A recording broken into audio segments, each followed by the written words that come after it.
Okay, we're going to continue doing the examples.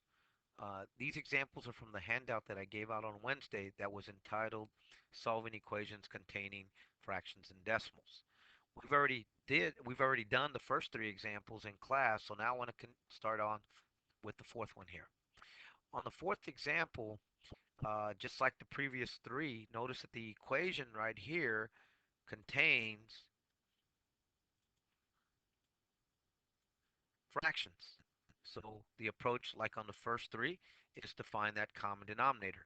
So the common denominator for 3, 6, and 4 turns out to be 12.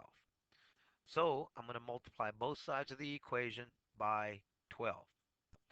And then what I'm going to do this multiplying by 12, which is the LCD, I'm going to do this distribution. I'm going to distribute the 12 to the first term, and then the 12 times the second term. Then I do the same thing on the right hand side of the equation. Remember how we do this multiplication. We use our little zigzag where we first take the 3, divide it into the 12, and then that's what you multiply times the numerator. So 3 divides into 12 4 times. 4 times x gives me 4x for the first term. Now we do the same thing for the next one. 6 divides into 12 2 times.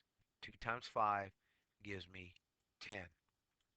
Do the same zigzag over on the right hand side. I'm going to divide the 4 into the 12, and then I'm going to multiply it times the numerator. So when I do that, 4 divides into 12 3 times. 3 times 3x gives me 9x. Now notice that this one over here is not a fraction. So all I'm going to do is take the 12 times the 5 and get 60. That's why it's good to include this second step up here, because you'll see that even though there's not fractions here, you still have to multiply that number by the LCD. That happened on the previous problem over here with this one as well. Anyway, let's continue with the problem here. Let's go back to this problem. Now I can use a four-step procedure that says um, simplify, eliminate, isolate, and divide. Well, I don't have to simplify anything here, but what I do notice, I have to do the elimination step, because there's one term that contains a variable over here on the left and one term that contains a variable on the right. So I get rid of the one that has a smaller coefficient. So I'm going to subtract 4x from both sides.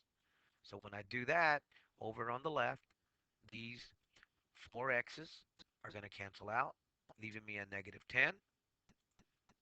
And over on the right hand side, 9x minus 4x gives me 5x. And of course this 60 comes down, this constant here. Now there's only one term that contains a variable. It's on the right, so let's isolate it on the right. So what I'll do now, I'll get rid of the 60 by adding 60 to both sides. And when I do that, over on the left, that gives me 50. Over on the right, the 60s cancel out. And that just leaves me with 5x. And then finally, to finish this problem, I divide by the coefficient of the term that contains a variable. I divide both sides by 5. 50 divided by 5 gives me 10. So in the solution set, remember to always write your answer in this set notation. The answer, the solution set contains the number 10. And you should check this. Take the 10, plug it back into the original equation. It's a whole number, so you just leave it in this form. Put the 10 over the 3, put the 10 right here into this term right here, and then see if the left-hand side equals the right-hand side. Okay, that's the fourth example.